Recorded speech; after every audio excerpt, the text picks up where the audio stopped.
Sans la foi, hampanen tembo il est impossible d'être agréable à Dieu. batonon toy tineta wenam yap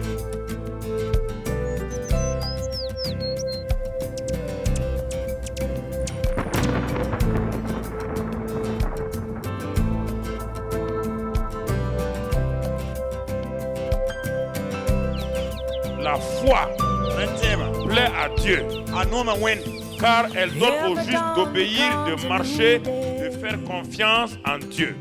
A time to love, a time to cry.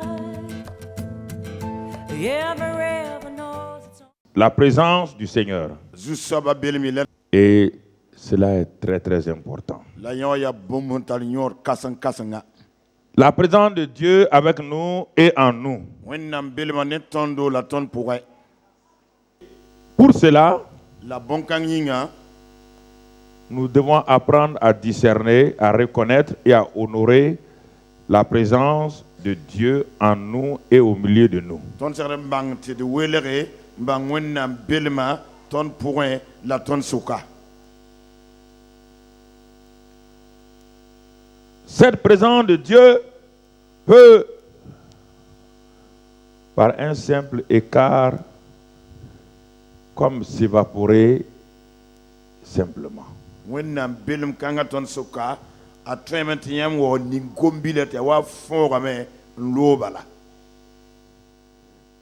Non pas qu'elle quitte, pas ta lourde zang fasi mais quand on dit, par exemple, n'éteignez pas l'esprit, on ne peut pas éteindre l'esprit, cela veut dire quoi? hay to ki sira pas ton ki sira la telam te boy Si vous ne savez pas discerner yama kamiti banga et welere reconnaître, honorer, les sak mbang le wowre on peut avoir des problèmes. ton te mi pa ma yelwa bili Dieu appelle Moïse un jour. ti wonna mbola mu zalale Il dit, monte sur la montagne. yet rutanga zu Et là-bas, Dieu va lui parler. la be wonna nango mané Et dans Exode 25, on va lire maintenant. yikr pis la nunan karama Dieu va donner une autre dimension de la présence de Dieu à Moïse. wonna namu gab nenga belma nenga to Moïse Cette dimension-là, nenkanga on va la voir dans Exode 25. na la yikr pis la nu Moïse est tout le temps sur la montagne. amu ken be tanga zugu Il est dans la présence de Dieu abe wonna belma puga et Dieu va parler. la wonna nango mané Verset 1. versailles L'Éternel parla à Moïse et dit, sanka sab go mané Moïse yi parle aux enfants d'Israël gomna Israël kwamba qu'ils m'apportent une offrande. to boane nonglam ko Vous la recevrez pour moi de tout homme qui la fera de bon cœur. wona ndegal ko nit bu fanam ko ne yamlewo Verset 8.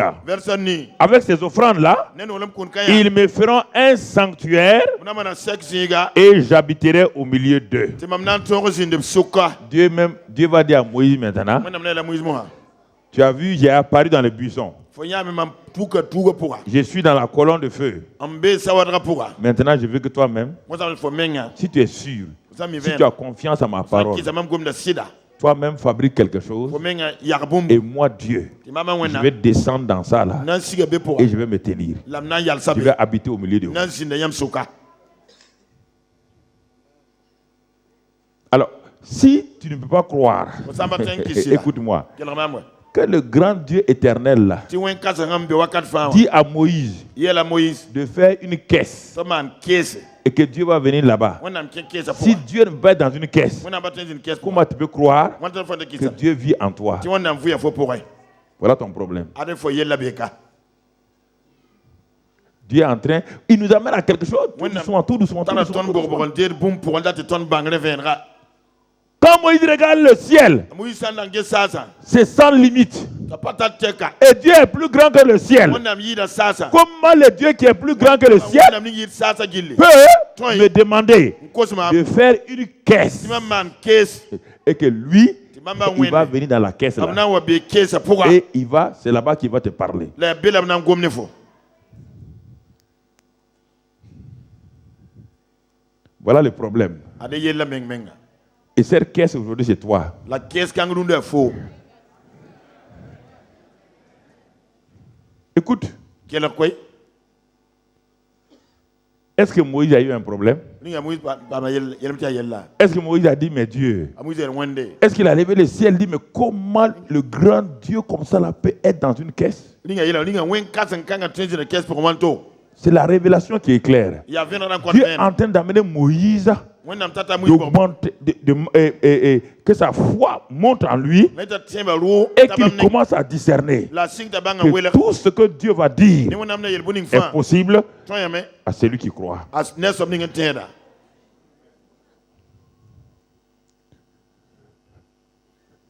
Et là, lis le verset suivant. Qu'est-ce que Moïse a fait? Et qu'est-ce qu'il dit à Moïse? De faire quoi? Vous ferez le tabernacle. Vous ferez le tabernacle et tous ses ustensiles d'après le modèle que je vais te montrer. D'après le modèle que je vais te montrer. Donc, Dieu est à l'origine de tout. Bon, regardons la suite, frère. Verset 10. Ils feront une hache de bois maintenant, d'acacia. Sa longueur sera de 2 coudées et demi. Sa largeur d'une coudée et demi, 1,50 m à peu près. Et sa hauteur d'une coudée et demi. Et là, tu la couvriras d'or pur, tu la couvriras en dedans et en dehors. Et tu y feras une bordure d'or tout autour. L'arche là est en bois couvert d'or. Et nous savons tous que l'arche représente Jésus-Christ qui allait venir. Le bois, son humanité, et l'or, sa divinité. Les deux mélangés. C'est ça l'arche.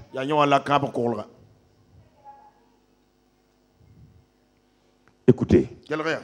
Moïse est un intellectuel de son temps. Écoutez très bien. Un intellectuel de son temps qui a étudié dans la maison de Pharaon, qui était le futur prochain Pharaon. Il est là et une voix lui dit que lui il est Dieu, le Dieu de son père, Dieu de sa mère, de faire une caisse. Alors que son père et sa mère ont dit, Dieu est infiniment grand, il est éternel. Et à cet intellectuel Moïse-là, Moïse était quoi? Puissant en parole et en œuvre. Il était à l'école supérieure donc de l'Égypte. L'Égypte était la plus grande puissance du monde, comme aujourd'hui les États-Unis. Dans le monde entier, le seul pays puissant c'était l'Égypte. En mathématiques, en sciences, en philosophie, c'était l'Égypte, comme aujourd'hui les États-Unis. Il dominait littéralement. Voici le prince d'Égypte. Maintenant, on lui dit, son raisonnement scientifique, on lui dit de faire une caisse.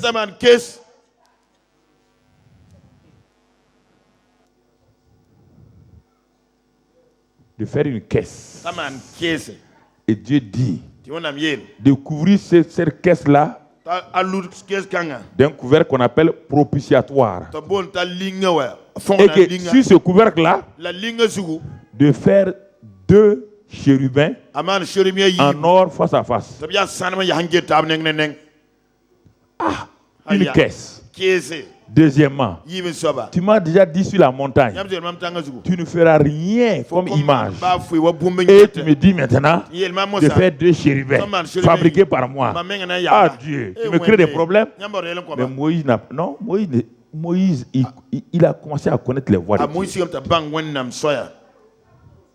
Il a commencé à savoir que Dieu, il ne faut pas discuter avec lui. Moïse a exécuté. Comment une caisse, le couvercle là, ça ne dépasse pas 1,50 m. Et Dieu dit, entre les 2 anges là, qui se regardent là, sur le couvercle là, c'est là-bas que lui, il va venir et puis il va parler à Moïse. C'est là-bas qu'il va venir, il va lui parler. Par ailleurs, hein, il n'a pas dit de sortir, regarde le ciel, il va pas. Non. Cette caisse-là, le couvercle là, qu'on appelle le propriétaire là, c'est là-bas que je te parlerai.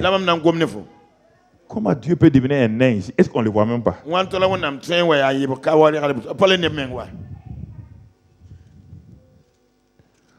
Ce que je veux vous amener, c'est d'apprendre à discerner Dieu dans tout. C'est pourquoi quand Jésus a dit, quand il a dit dans Matthieu 25, Il dit, il a partagé les nations en 2 groupes. Il a mis les brebis et les boucs. Et il a dit aux brebis là, mais il dit, béni du Père, prenez possession, entrez en possession du royaume. Mais ils ont dit, mais qu'est-ce qu'on a fait? Il dit, mais vous avez fait de grandes choses. Hein? Quand j'étais nu, vous m'avez habillé. Quand j'avais faim, vous m'avez donné à manger. Quand j'avais soif, vous m'avez désaltéré. Quand j'étais étranger, quand j'étais malade, quand j'étais prisonnier. Les gens ont dit, Jésus, attends là. Attends. Nous, on ne t'a jamais vu. Je lui dis, ah bon, c'est ça le problème. Tout ce que j'ai créé porte mon image d'une manière ou d'une autre, surtout l'homme. En faisant ça au plus petit là, vous ne savez pas que c'était à moi que vous faisiez. Écoutez frère, le problème, on ne sait pas discerner Dieu dans ces gens qui partent dans la rue là. On ne sait pas discerner Dieu. On ne sait pas discerner Dieu dans des circonstances. Brusquement, tu arrives quelque part. Dieu dit, apprends à me discerner. Nous voulons nous entêter, nous fermer nos yeux. On veut faire des miracles. On veut faire des miracles. Quand les miracles sont finis là, maintenant on s'en va à la maison. On n'a pas discerné Dieu. Voilà le problème qui commence. Voilà le problème qui commence. Il dit, sur le propitiatoire, je t'apparaîtrai et je te parlerai. Alors, si Dieu apparaît sur un propitiatoire, c'est que Dieu est capable de réduire ses dimensions pour devenir un simple... Alors, donc l'incarnation, est-ce qu'il y a un problème maintenant? Déjà, ça prépare l'incarnation. Si le grand Dieu dit qu'il peut apparaître sur le couvercle d'une caisse, ça veut dire qu'il peut diminuer toutes ces dimensions. Dieu est éternel. Il peut se réduire pour être sur le couvercle d'une caisse. Alors, s'il dit qu'il devient homme, ça ne doit pas surprendre quelqu'un. Mais l'incarnation pose des problèmes aux gens. Si tu ne crois pas que Jésus est l'incarnation de Dieu, comment tu peux croire que toi-même tu es une incarnation? Le Dieu qui est devenu chair vient prendre l'homme de chair et lui donne la divinité. Est-ce que tu peux croire à ça? Jésus était Dieu humain. Toi, tu es humain Dieu. Non, si tu ne crois pas. C'est ça le problème. Si tu n'arrives pas à croire à ces choses simples-là, quand la vérité vient, c'est difficile pour toi. Au verset 21, il dit, tu mettras le propitiatoire sur l'arche et tu mettras dans l'arche le témoignage que je te donnerai.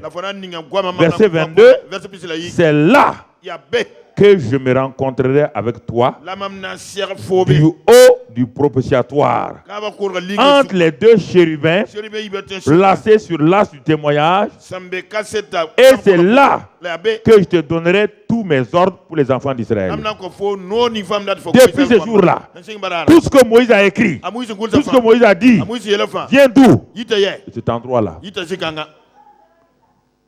S'il était ailleurs, Dieu ne lui parle pas. Alors, quoi qu'il advienne, c'est pourquoi plus tard, quand vous voyez, quand Moïse avait un problème, quand le peuple parlait, il courait où? Oui ou non? Il courait où? Parce que Dieu ne parlait pas au dehors. Écoute-moi. Dieu est venu habiter en toi pour te parler. Et tu veux écouter les gens du dehors. Tu n'arrives pas à écouter le Dieu qui est dans ton propitiatoire à toi. Comment tu vas avancer? Comment vas-tu avancer? Moïse écoutait qui? Il n'écoutait pas au dehors. Quand il avait un problème, il court vite. Où? Devant le propitiatoire. Dieu a dit, c'est là où je vais te rencontrer. C'est là que je me rencontrerai avec toi. Donc, tous les 5 livres de Moïse, chaque fois que Dieu a parlé, donné des ordres, c'est là-bas. Cet endroit-là. C'est cet endroit-là. Et ce Dieu s'est déplacé aujourd'hui. Il a fait de toi son arche. Il habite en toi. Toi, tu n'entends jamais la voix de Dieu. Comment tu vas vivre? Comment vous pouvez vivre? Pourquoi vous voulez que les gens vous interprètent? Pourquoi vous voulez que les prophètes vous parlent? Alors qu'aujourd'hui, celui qui est plus grand que les prophètes, il est en toi. Tu n'arrives pas à l'écouter parce que tu es sourd. Tu n'arrives pas à le voir parce que tu es aveugle. Pourquoi? C'est ça le vrai problème. Parce que tu ne sais pas discerner la présence et tu ne sais pas honorer cette présence. C'est pourquoi tu as besoin aujourd'hui des prophètes pour te guider. Alors que le Saint-Esprit est venu pour te guider. Les prophètes n'ont pas de pouvoir. Les apôtres n'ont pas le pouvoir. Les pasteurs n'ont pas le pouvoir. Il a dit, mon onction qui demeure en toi t'enseigne toutes choses.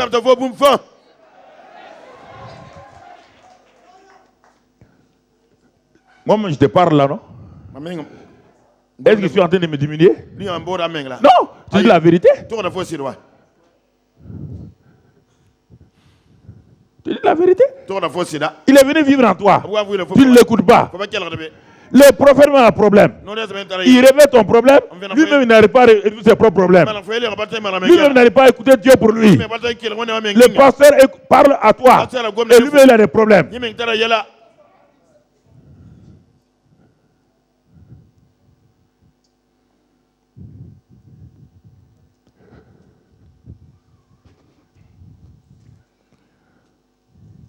Va lire dans Nombre.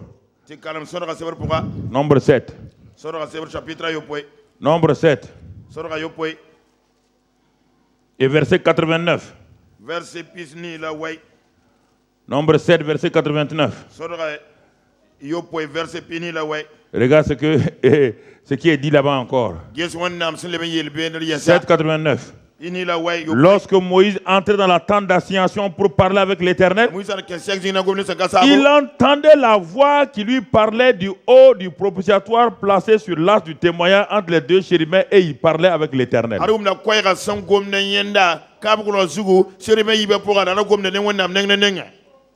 Est-ce qu'il a vu Dieu? Alors, je pose la question maintenant. Où je vais en venir là? Dans le buisson, c'est la première rencontre de Dieu et de Moïse. C'était étrange. Mais là, il a pu rester calme. Et de là-bas, il a eu son ordre de mission. Tout Exode 3. Tout Exode 3. Les miracles là. Moïse a mis sa main là. Il a sorti là. Il a jeté le bâton là. Tout ça s'est passé où? Devant les buissons. Pas ailleurs. Tout devant les buissons. Tout s'est passé devant les buissons. Dieu lui parlait. On ne sait pas combien de jours Moïse est resté là-bas. Mais il est resté là-bas. Il a appris à discerner, à obéir à Dieu. Quand les gens lisent, ils croient que Moïse est parti à la maison, il est revenu. Non, c'est devant les buissons là. Lis. Le problème, c'est qu'on a divisé la Bible en chapitres, donc ça crée des problèmes. Là, quand Moïse écrivait son livre, il n'y a pas de chapitre, il n'a pas de chapitre 1, chapitre 2. Il n'a pas de verset. Quand tu écrivais à ta fiancée, tu as écrit chapitre 1, verset 2. Maintenant, c'est l'amour nouveau, c'est le vin nouveau. Tu lui as écrit comme ça.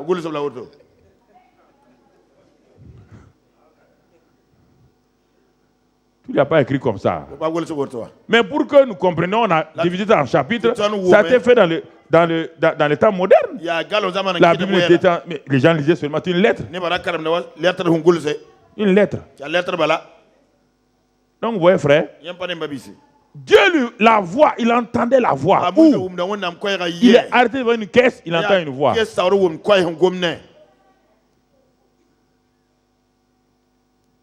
Mais qui peut dire que c'est Dieu? Voici le problème.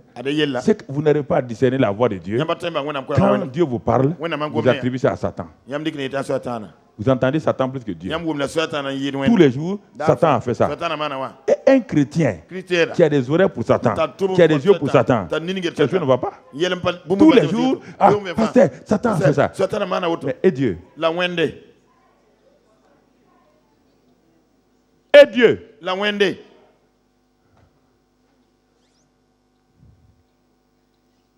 Plus tu parles de quelqu'un, plus sa présence devient effective et manifeste. C'est ça que vous ne comprenez pas? Votre pensée, vos paroles créent une atmosphère. C'est pourquoi il y a des maisons, dès que tu rentres, tu sens la bagarre dans la maison. Pourtant, l'homme et la femme sont assis. Hey, bonjour, bonjour. Non, non, non. Leurs paroles et leurs pensées ont créé une atmosphère.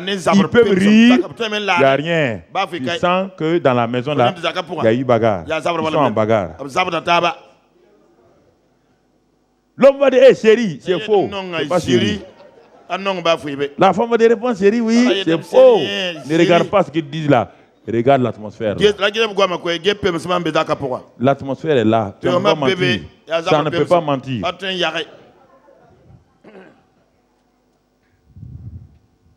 Frère, c'est très important.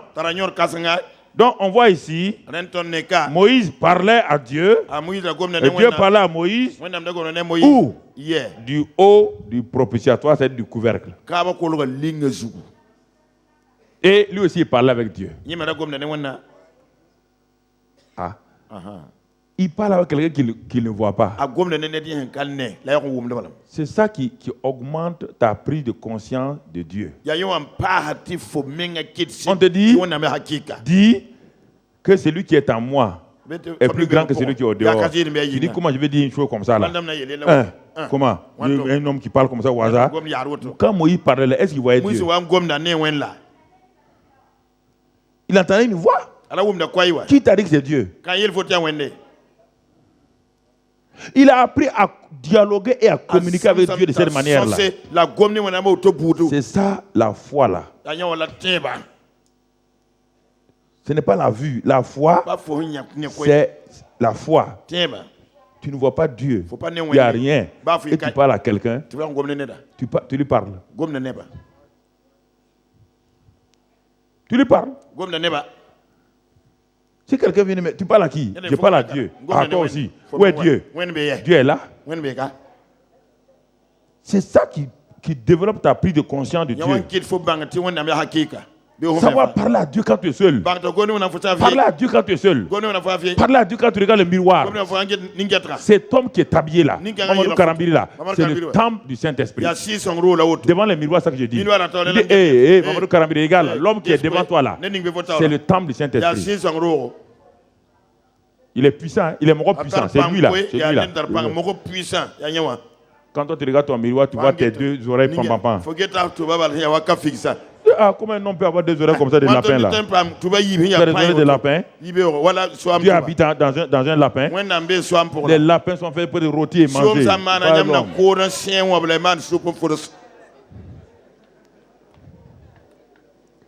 Vous ne pouvez pas parler à Dieu directement. Vous avez peur de parler à Dieu. Parlez-lui. Dans votre maison, marchez, parlez-lui. Il t'entend, il voit tout. Puisqu'il est déjà en toi. Il n'est pas au ciel. Seulement, il est en toi. Parle-lui. Apprends à lui parler. Comme tu parles à tes amis. Quand Moïse a appris ça, il parlait. Plus il parlait, plus il était conscient que Dieu était là. Puisque Dieu lui répondait. Et maintenant, il est rentré dans la réalité de la présence de Dieu. La présence de Dieu qui était fictive au commencement devient une réalité maintenant. Quand tu commences à parler à Dieu tout seul, tu crois que tu es fou. Satan dira que tu es fou. Est-ce qu'on parle à Dieu comme ça? Est-ce qu'un homme peut parler à Dieu? Continue à lui parler. Tu verras s'il ne va pas te parler. Vous voulez parler à Dieu 2 mots et puis vous voulez qu'il vous réponde rapidement. Apprenez à parler à Dieu. Tout seul dans votre maison, parlez-lui. Parlez-lui. Parlez-lui. Ne vous taisez pas. Il dit, je parlerai. Je crois, c'est pourquoi je parle. Je ne peux pas échouer. Je ne peux être un échec. Parce que tu es le Dieu du succès. Tu es en moi, Seigneur. Je marche dans la victoire. Pourquoi qu'il advienne? Oh, les gens tombent à mon côté. J'ai des problèmes de tous les côtés. Mais Seigneur, avec toi, j'ai fait des espoirs. Je ne m'inquiète pas de ce que les gens pensent. Ce n'est pas à l'église qu'on dit ça. À l'église, c'est trop tard. À l'église, c'est trop tard. Si tu n'as pas parlé dans ta maison, venez parler à l'église là, ça ne donne rien. Rien. Parle à la maison. Quand rien ne va, parle à la maison. Quand ça ne va pas, parle à la maison. Parle. Si tu as peur de parler dans le vide, regarde ton miroir et parle. Regarde ton miroir et parle. Regarde ton miroir et parle. Parle. Parle toi-même. Parle de qui tu es. Parle. C'est pas n'importe qui. Cet homme qui est habillé là, c'est pas n'importe qui. C'est le temple de Dieu. Oui. C'est le frère de Jésus. C'est l'enfant de Dieu. Je suis le petit frère de Jésus. Je suis le petit frère du Moro puissant. Alléluia. Amen. Alléluia. Mais oui, dans ce monde-là, quand quelqu'un, son grand frère devient directeur général, quand il arrive à l'école, le lendemain, il dit à tout le monde, mon grand frère est directeur général. Je ne suis pas directeur général, mais je suis le petit frère du directeur général. Hein. Ça veut dire faire attention à moi. Mon ami, fais attention à moi. Hein. Vous comprenez? Toi, tu es frère de Jésus. Et tu marques comme un Gada. On dit à quoi? Nous les pauvres petits pécheurs. Aucun PPP n'est frère de Jésus. Non, mon frère. Commence à accepter ces choses-là. Parle, marche, proclame, dis les choses. Et Moïse, les choses ont commencé à changer. Moïse qui était dans la culpabilité, dans le complet d'infériorité. Dieu a lutté avec Moïse. Dieu dit à Moïse, tu vas aller. Il dit, je ne sais pas parler. Dieu dit, parle maintenant. Il dit, j'ai la langue. Il dit, ta langue est quoi? Paralysée. Qui a fait la langue? C'est moi. Parle. Parle. Il dit, mais Seigneur, je n'ai pas de puissance. Tu n'as pas de puissance. Il dit, jette ton bâton. Il dit, ça c'est quoi? Il dit, c'est puissant. Il dit que lui, il ne veut pas partir. Il dit, Tchoko, tu vas partir. On va te fesser, tu vas partir. Il n'est pas parti. Quand il est rentré chez Pharaon, est-ce qu'il avait peur encore? Quand il est rentré chez Pharaon, est-ce qu'il a peur? Il est rentré avec la présence, la conscience, la présence de Dieu. L'homme le plus puissant de la terre. Tous les gardes-corps étaient là. On dit que Moïse est venu. On dit quel Moïse? Le Moïse qui a fui là. Et on dit ce n'est plus le même Moïse. Hein? Le Moïse qui arrive là. Alléluia. Le Moïse qui arrive, c'est pas le même. Regarde sa démarche. Il a son bâton de colonel. Son bâton. Et alléluia. Quand Moïse est venu, il dit Pharaon. Il dit Pharaon, écoute-moi. Je suis de retour. Pharaon dit ah bon? Moïse. Toi? On a grandi ensemble là. Tu peux faire quoi ici? Moïse dit, il donne son bâton à Aaron. Il dit jette le bâton. Ça devient un serpent. Et Pharaon rit. Il dit, tu es devenu magicien entre temps. Je croyais que tu étais un homme important. Tu es devenu magicien. Il dit magicien. Jean Bresse. Il les a appelés. Venez. Il dit jetez vos bâtons. Ils ont jeté. C'est devenu serpent. Aaron a dit grand frère, petit frère. C'est chaud, hein? Il a dit calme-toi, grand frère. Il n'y a rien de chaud ici. Regarde les serpents. Et regarde. Les serpents de Moïse s'est levé. Il a avalé un. Il a avalé deux. Il a avalé trois. Il a avalé quatre. Et puis il s'est assis. Il s'est assis. Alléluia. Alléluia. Alléluia. Oh! Makabasa Harabakando. Alléluia. Alléluia. Amen. Alléluia. Amen. Que vos verges avalent tous les vers de Satan au nom de Jésus. Amen. Makabara sabehenda. Si vous commencez à prendre conscience de qui vous êtes, de qui est Dieu, vos verges feront des exploits. Makabasa karabasa. Lotakobarabashinda krabahanda. Alléluia. Amen. Alléluia. Amen. Ayez conscience de la présence de Dieu en vous, avec vous. N'ayez pas peur. Rien, frère. N'ayez pas peur. Restez ferme sur la présence de Dieu. Entraînez-vous dans votre maison. Ce n'est pas à l'église que vous pouvez vous entraîner. À l'église, c'est trop tard. À la maison, devant les circonstances. Parlez. Proclamez. Dites les choses. Et les choses vont arriver. Dites-les. Proclamez-les. Et vous les verrez s'accomplir. Apprenez à discerner. Et quand Moïse faisait cela, quand il a développé cela, allons lire dans Exode 33. On va voir, il y avait un étudiant avec lui. Exode 33, il y avait un jeune étudiant avec lui.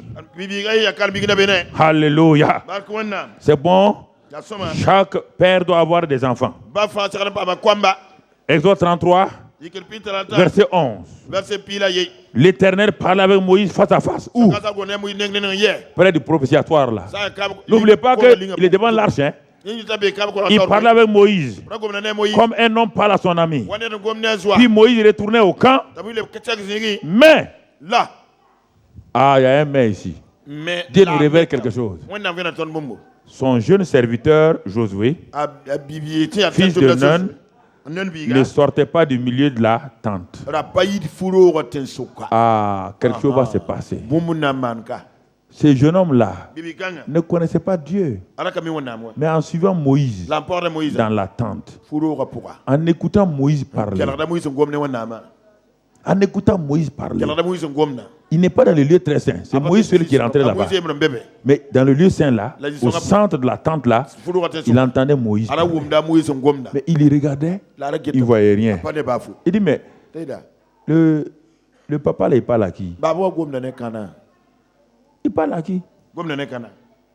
Il a dit, je veux savoir le secret là. Quand Moïse sortait, il ne pouvait pas rentrer là-bas.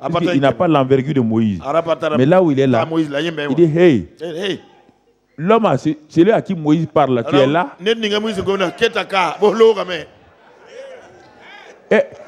Est-ce que tu es là?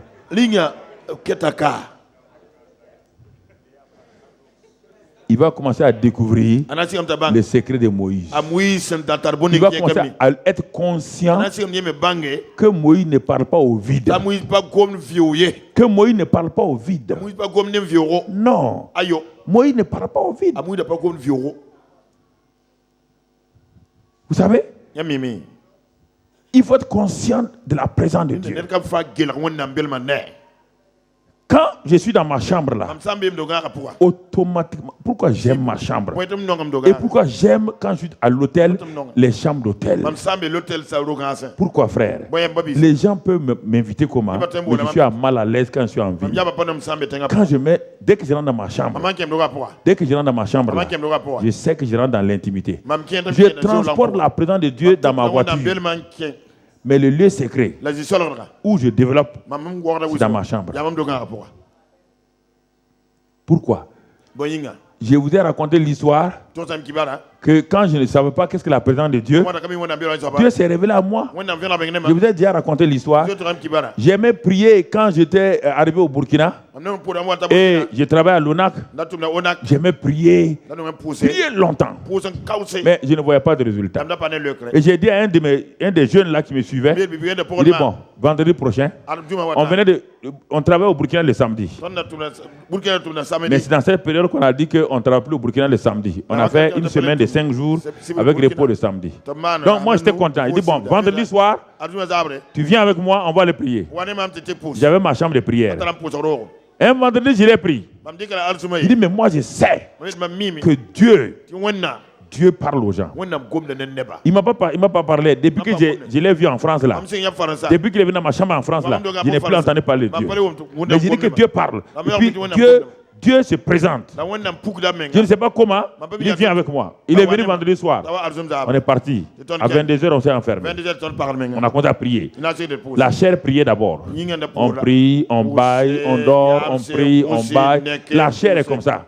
On n'est pas habitué. Mais on a continué. Minuit. 1h du matin. 2h du matin. Maintenant, nos 5 sens ont commencé à se taire. Donc on ne pensait plus au karakoro, au bonbon. Non. Parce que quand on commence à prier, on pense à beaucoup de choses comme ça. Mais au fur et à mesure, ton esprit commence à prendre. Et à un moment donné, entre 2h et 3h, au moment où on ne cherchait plus quoi que ce soit avec Dieu. On ne voulait pas de l'argent. On ne voulait rien. Mais on ne connaissait pas comment faire. On était là, brusquement. Une lumière glorieuse a commencé à remplir la maison. Nous avons cru d'abord que c'est quelqu'un qui a allumé des lumières. On a levé les yeux. La maisonnette là ne dépasse pas 4 sur 4. Une seule fenêtre. Tout était éteint. J'ai regardé, tout est éteint. Je me suis couché encore. La présence de Dieu est venue. Maintenant j'ai su que c'est Dieu. La présence est descendue. Elle est descendue. Elle a rempli.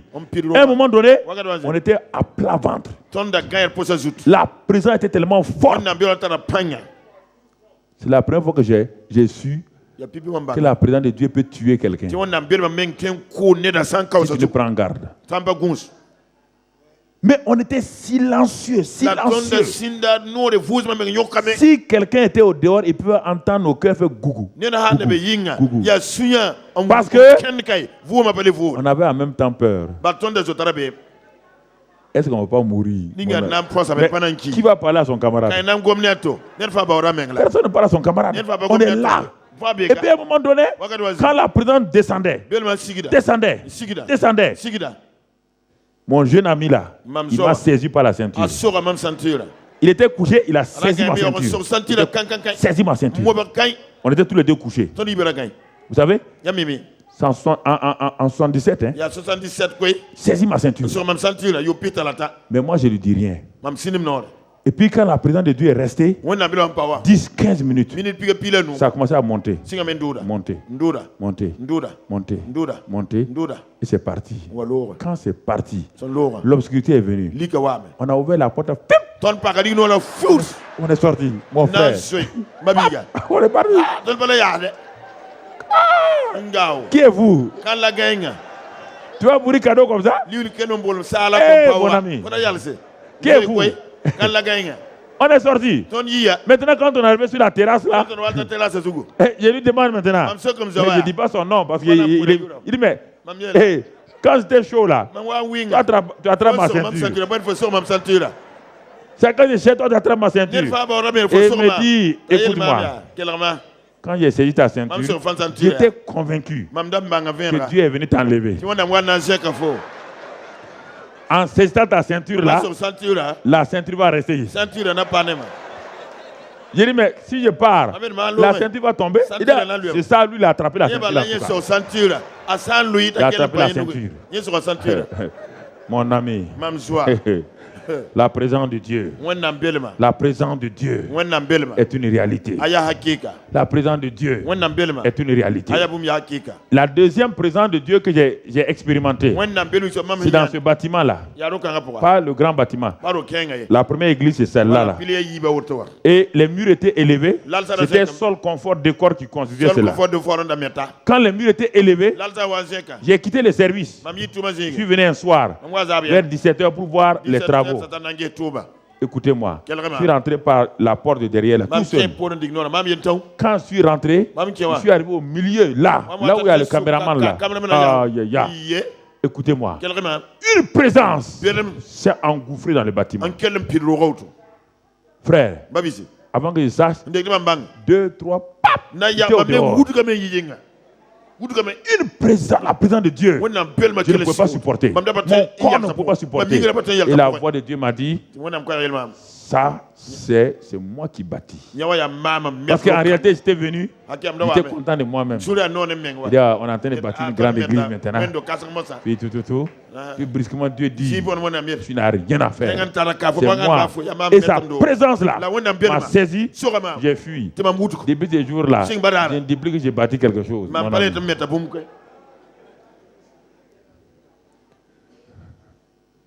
Tu comprends? Cette présence-là, elle est manifeste. Mais j'ai appris à reconnaître sa présence même si elle n'est pas manifeste.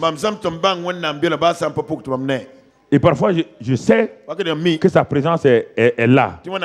Je peux le savoir, mais je ne sens rien. Mais je sais. Parce que j'ai développé cela comme Moïse l'a développé. J'ai développé cela comme Moïse l'a développé. Et devant tous les problèmes, les épreuves que j'ai 2 endroits où je m'assois dans mon bureau, je ferme mon bureau. Là où le fauteuil où je m'assois là-bas, je ferme les yeux. J'attends que la présence de Dieu se manifeste ou dans ma chambre, devant tous les problèmes, devant toutes les difficultés, quand rien n'allait. En 94, 95, 96, j'ai rencontré des problèmes. C'est là-bas que je m'asseyais. J'attendais Dieu. Je l'attendais. Je vais lui dire quoi? Je ne peux rien lui dire. Je suis coincé. Je suis bloqué. J'ai le dos contre le mur. Je vais dire quoi? Je m'asseyais là-bas et je l'attendais. Je sais qu'il va se manifester. Et quand il se manifeste, l'assurance, je me lève et je m'en vais. Frère, la présence de Dieu. Josué a appris cela. Quand Josué a appris cela, quand Moïse est parti, regardons Josué aussi. Maintenant, Josué est devant le Jourdain. On lit dans Josué 3. Il est devant le Jourdain. Écoutez, je suis en train de vous apprendre comment discerner et honorer la présence de Dieu. Il est devant le Jourdain. Ils n'ont pas de bateau, ils n'ont rien. Mais Josué qui a vu l'arche de Dieu faire des miracles avec Moïse. Et ayant vu comment Moïse parlait à l'arche, qu'est-ce qu'il va dire? Au verset 2, ils sont devant le Jourdain. Au bout de 3 jours, les officiers parcoururent le camp et donnèrent cet ordre au peuple. Moïse et Josué leur allaient dire l'ordre là. Lorsque vous verrez l'arche de l'alliance de l'Éternel, votre Dieu, portée par les sacrificateurs, les Lévites, vous partirez du lieu où vous êtes et vous vous mettrez en marche après elle. Mais il y aura entre vous et elle une distance d'environ 2000 coudées. N'en approchez pas. Elle vous montrera le chemin que vous devez suivre, car vous n'avez point encore passé par ce chemin. Donc vous voyez ici, Josué a appris à discerner la présence de Dieu dans cette caisse-là. Josué est devant le Jourdain. Il ne savait pas comment passer. Il est resté là-bas jusqu'à ce que Dieu lui dise, mais maintenant ma présence est où? Il a dit, dans la caisse là. Tu es sûr que ma présence est là-bas? Je lui ai dit oui. J'ai vu mon mentor Moïse te parler près de la caisse. Je l'ai vu, il m'a expliqué que ta présence est dans cette caisse-là. Et que c'est pourquoi lui vient chaque fois, quand il y avait des problèmes, il vient te parler. Alors, si tu es dans cette caisse-là, ce n'est pas un problème. Ta présence est là-bas. Alors il dit aux officiers, allez dire dans tous les camps que la chose principale pour traverser les Jourdains, ce n'est pas leur capacité. Ce n'est pas leur force. C'est la présence de l'arche là.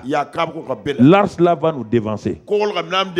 L'arche là, si réellement, pas si, lui il savait déjà, puisque réellement la présence de Dieu est là-bas, quand elle va arriver dans le Jourdain, il n'y a pas de problème. Le Jourdain va se séparer.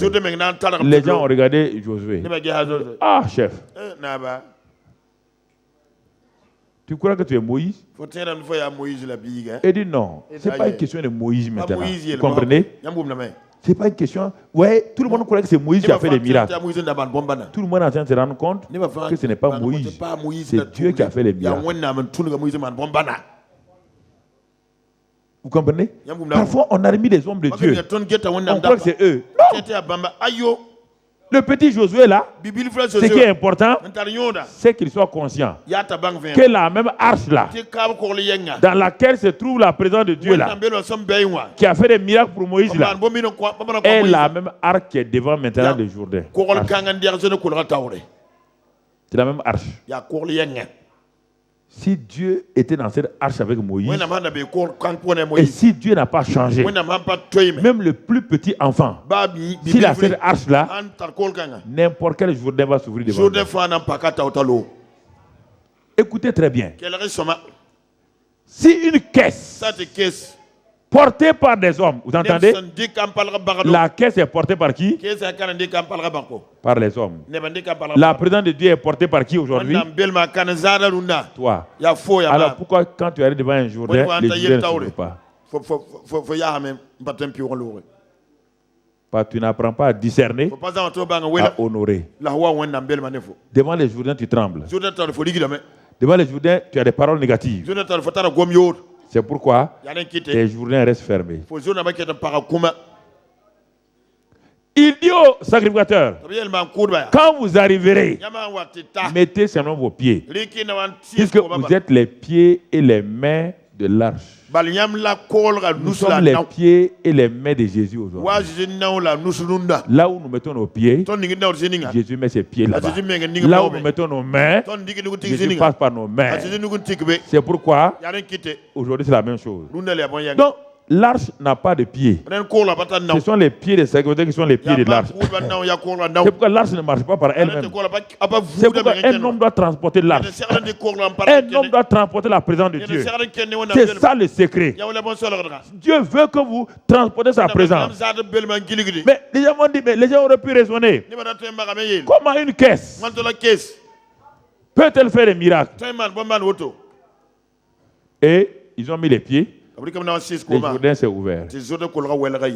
Le peuple maintenant qui suit Josué là a commencé à se fortifier. Ils ont dit, on croyait que c'est papa Moïse seulement qui était exceptionnel. On croyait que c'est papa Moïse seulement. On se rend compte aujourd'hui que même en l'absence de Moïse là, Dieu est toujours présent. Voilà le secret. Ce n'est pas un homme. Ce n'est pas une onction d'un homme. C'est la présence de Dieu.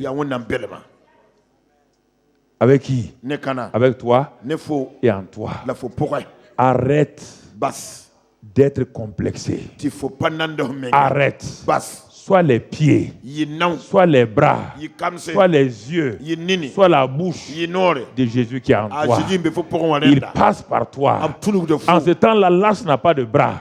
L'arche n'a pas de bouche. Donc, c'est eux qui portaient l'arche, qui utilisaient leurs pieds, et l'arche passait. Dès qu'ils ont mis leurs pieds dans le Jourdain, Dieu a mis les pieds dans le Jourdain. Et là où met Dieu pied, toute création se plie devant lui. Au nom de Jésus, toute créature dans les cieux, sur la terre, se plie. Mais on ne sait pas ça, frère. Le Jourdain s'est ouvert. Les murailles de Jéricho sont tombés. Non, nous avons enseigné que c'est au cri. Supposons qu'il n'y a pas d'arche là. Va crier devant les murailles de Jéricho.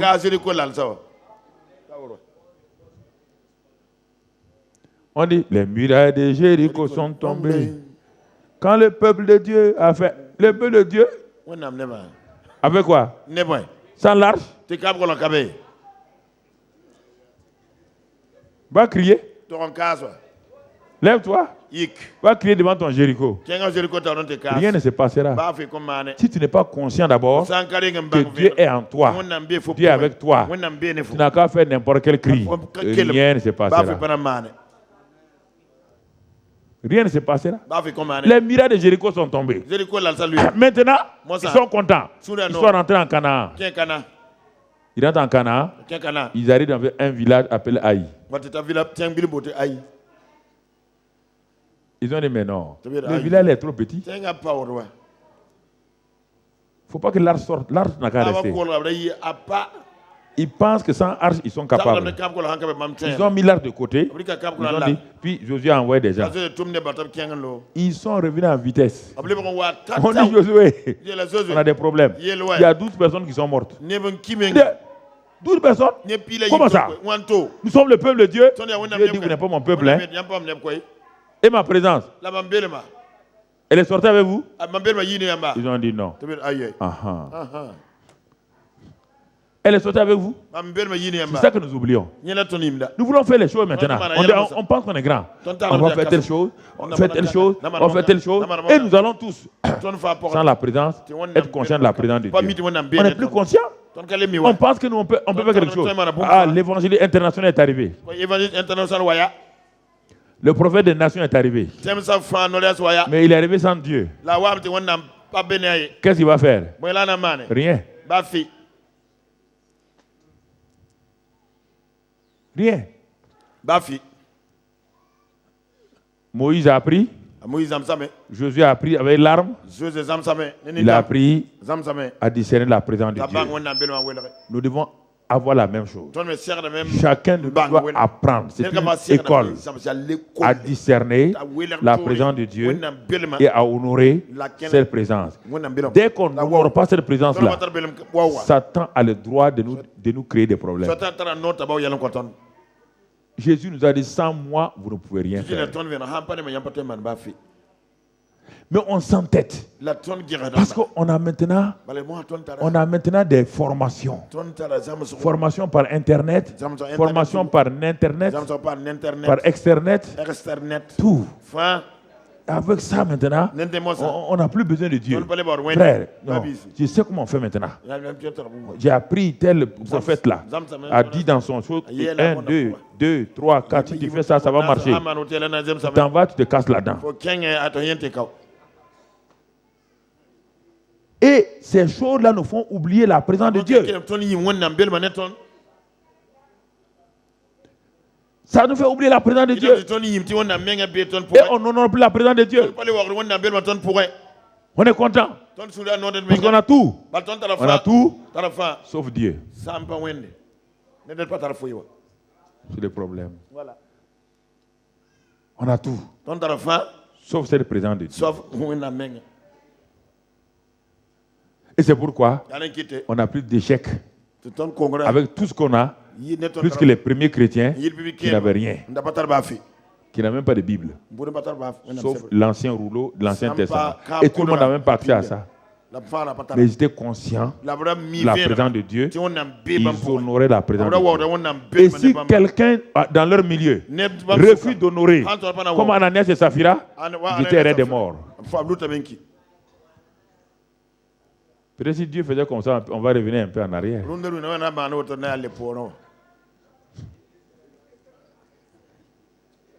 C'est ça. C'est ça, frère. Ce que je vous dis là, il faut vous asseoir. Suis-je conscient que Dieu est ici? Suis-je conscient qu'il est réel avant de faire quelque chose? Est-ce que Dieu est dans cette chose-là? S'il est là-dedans, j'ai l'assurance. S'il n'est pas là-dedans, toute assurance que j'ai là, ça vient de moi-même.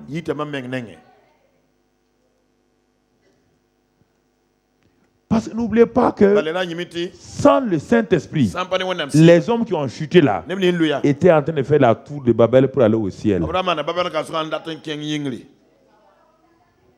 Et vous m'entendez? Ils n'avaient plus le Saint-Esprit. Ils sont tous tombés. C'est l'homme qui est tombé. Ils sont en train de faire une tour. Sans les ciments que nous avons aujourd'hui, sans rien, ils ont fait une tour. La Bible dit que Dieu a regardé. Il a dit, si je les laisse faire, ils vont faire une tour qui va arriver au ciel. L'homme est capable de faire des exploits comme ça, sans Dieu. Et c'est ça qui nous flatte. Parce que Dieu a déjà donné à l'homme la capacité de faire des choses sans lui. Mais ces choses n'ont pas un résultat durable.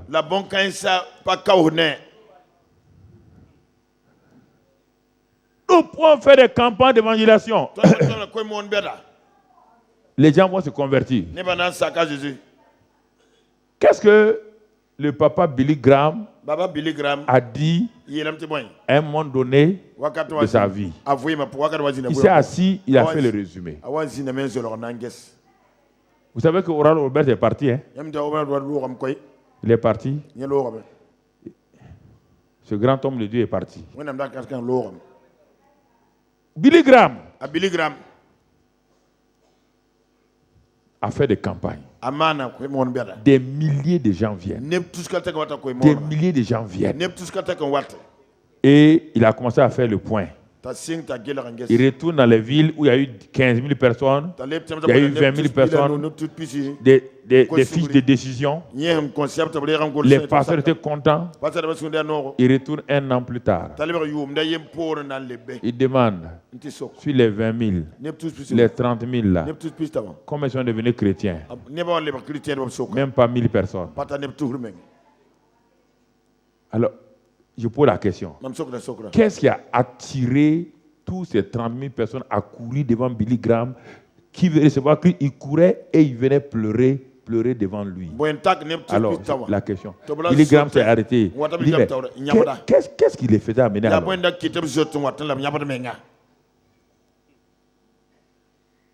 Qu'est-ce qui a amené ces gens-là?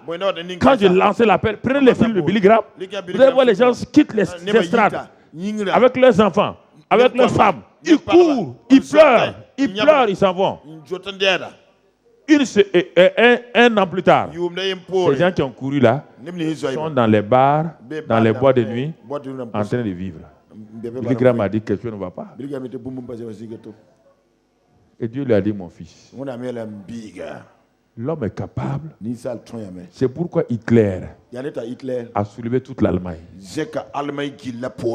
Sans Saint-Esprit, Hitler a amené toute l'Allemagne à croire qu'ils sont une race supérieure. Et tous les Allemands ont dit mort aux Juifs. Même les chrétiens allemands ont dit mort aux Juifs. Les pasteurs allemands ont dit mort aux Juifs.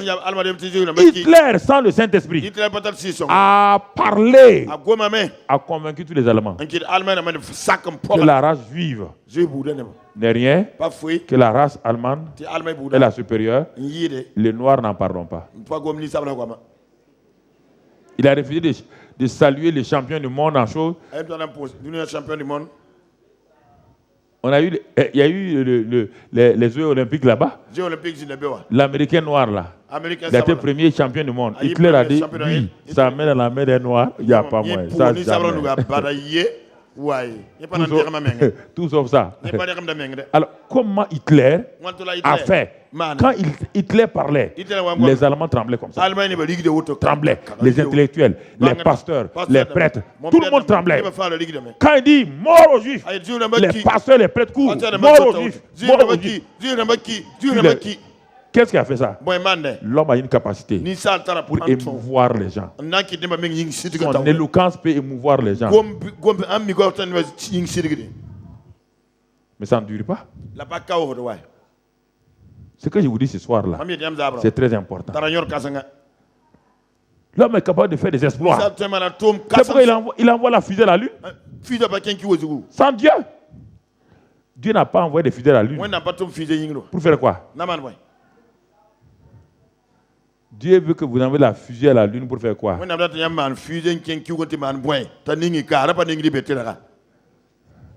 Non, écoutez. Ouais, l'homme est capable de tout. Mais sans Dieu, Jésus a dit, vous ne pouvez rien faire. Votre fruit ne sera pas durable.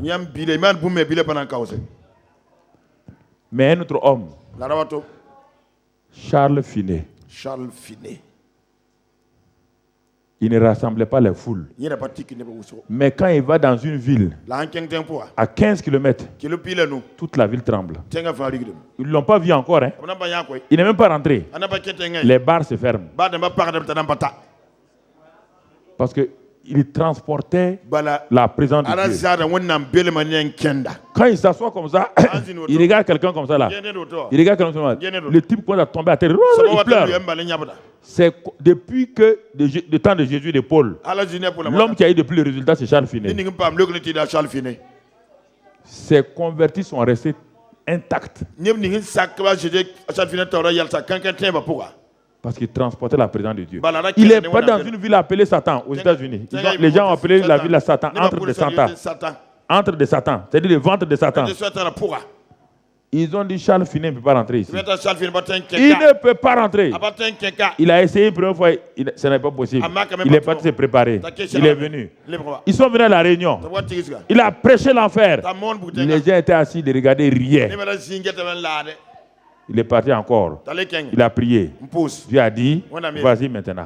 Quand il est parti, quand il a commencé à prêcher, à un moment donné, le feu de l'enfer est rentré dans la maison. Le feu de l'enfer est rentré dans le bâtiment là. Les gens ont commencé à crier, tomber à terre. Se sont convertis. Les bars de la ville ont fermé. Il savait transporter la gloire, la présence de Dieu. C'est ça que Dieu veut nous apprendre. Comment se mouvoir, apporter la présence de Dieu avec nous. Et de façon durable. Ça fait 10 ans, 15 ans, je soupire après ça. Tu entends? C'est pourquoi je cherchais ce qu'on appelle les grands hommes de Dieu là.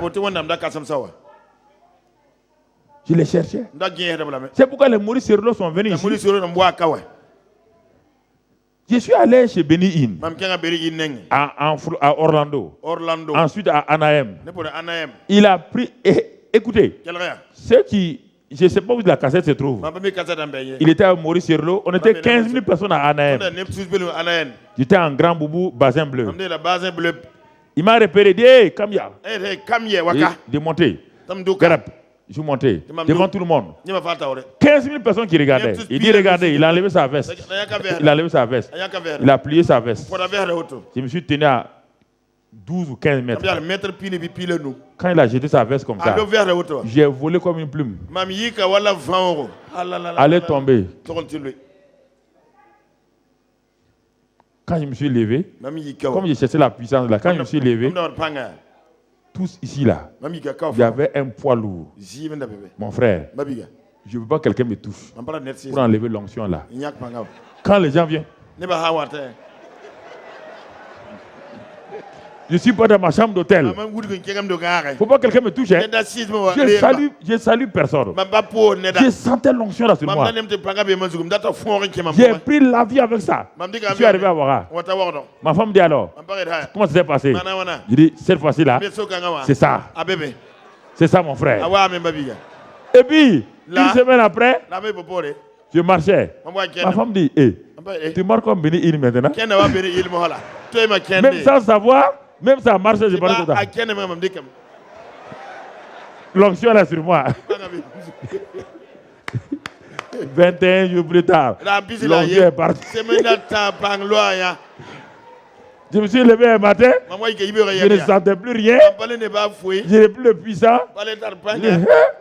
L'onction est partie. Ma femme a dit, bon, ok, comme tu ne crois pas en toi-même, tu crois aux hommes de Dieu. Continue.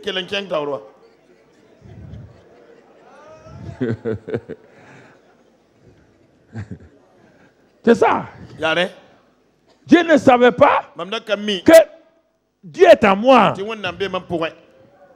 Démon Chakarian. Je suis allé chez lui dans son bureau à Anaheim. On est restés ensemble.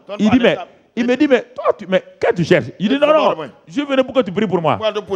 Tu as une onction là. Et il me regarde, mais quand moi je te regarde là, mais tu es un homme que Dieu veut utiliser. Non, il faut laisser ça tranquille. Je me suis mis à genoux. Pose tes mains. Allez. Il a prié. Je suis parti. Après, je suis allé le voir à Londres encore. À Londres, il a prié pour moi. Quand il a prié, j'ai tourné comme ça. Mini salo. Comme les enfants font là. Je suis venu encore à Ouagadougou. L'onction est là. L'onction est là, mon frère.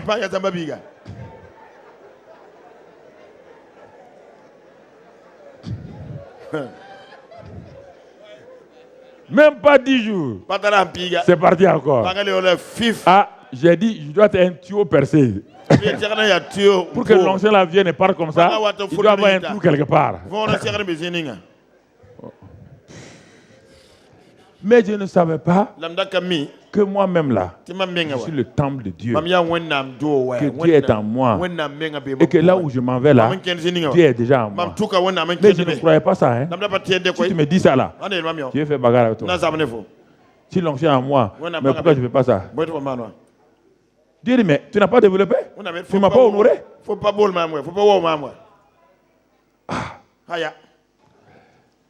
Dis à Dieu. Je n'ai pas appris à discerner ta présence, ni à honorer ta présence. Seigneur, plusieurs fois, j'ai manqué cela.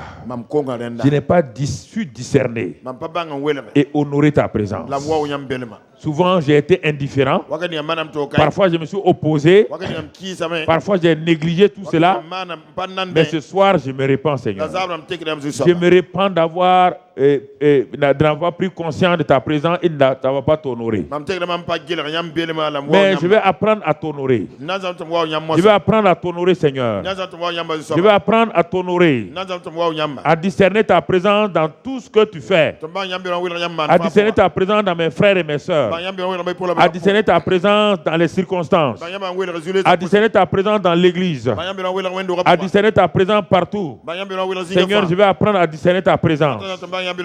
Et même quand je veux faire telle chose qui ne me plaît pas, je vais apprendre à discerner ta présence. À discerner ta voix. Seigneur, car je veux commencer cette décennie-là dans ta présence. En étant conscient de ta présence. Père, je te prie, je te bénis. Je te loue ce soir et je te rends grâce ce soir-là pour ta fidélité et ton amour. Merci Père. Sois béni et sois loué dans le nom de Christ Jésus. Amen.